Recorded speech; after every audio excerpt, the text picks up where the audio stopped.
They find it insanely irritating how difficult it is to post almost anywhere on here. Even when it's not an opinion or rant and you just need help or advice? I understand your frustration, but you must also know that Reddit is probably not the best place to look for serious advice.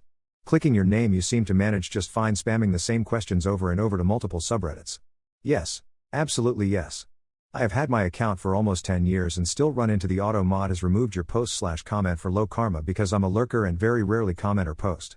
I fixed this by following the advice on one of those removal emails that suggested posting something in a subreddit that is popular with less restrictive posting rules to basically karma farm. I initially didn't bother, but eventually made a post here that got some interaction and now have enough karma to post in most places. No issues at all. I've had posts pulled, it's because I missed a rule on the side and it's usually an easy fix. And you're posting a ton. No idea what you're talking about. I see you saying in the other comment you're forced to cross-post in multiple subs, but like, no you're not lol. You just do? Like half your posts have no replies because you're cross-posting for basically no reason. It is what it is. If you dislike posting on Reddit, to each their own. I dig it. Shrugs. What has caused you to become bitter? I did everything I was told to do. Got good grades. Saved money working after school and in the summer. Joined the Marines. Did my duty. Found a girl. Settled down. Became a father. I was supposed to be the breadwinner. And have a loving family. And be upwardly mobile. But my wife left. Took the kids. The job market was saturated with skilled veterans just like me. Nobody gives raises or promotions on real merit anymore because it's easier to hire a new guy and pay them bottom dollar. I did everything right. And I'm poor. Lonely. And unappreciated. And the worst part? It's not just me. But my whole damn generation. I've always been a bit of a misanthrope. My descent into bitterness started when I got a full ride to get a master's degree, so I didn't look for a job after college. Only to have said program get pulled after I graduated, and I now had to scurry after all my friends got jobs. And when I said get pulled, I mean the entire department was mothballed. For the next 5 years all of my opportunities were like that. To the point where even today anytime anything good happens I assume it's not going to happen.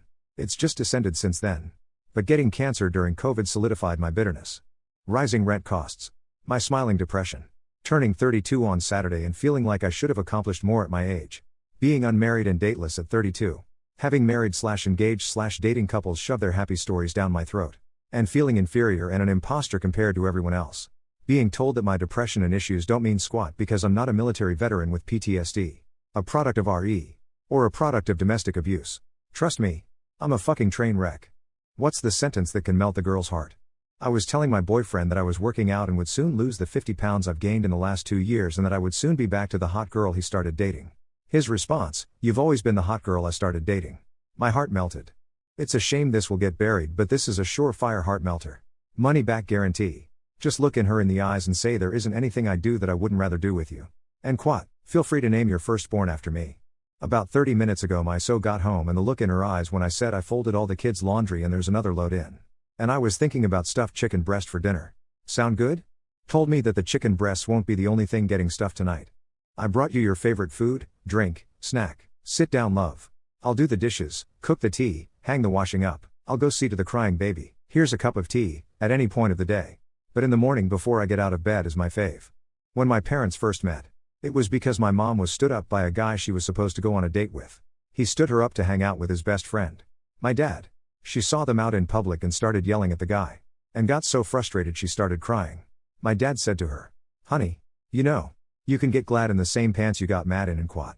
She thought he was disgusting. 30 some odd years later. And they're still together. In response to a girl who had once told me guys didn't want her but wanted someone like her. She thought it would end badly. And was trying to convince me I shouldn't like her.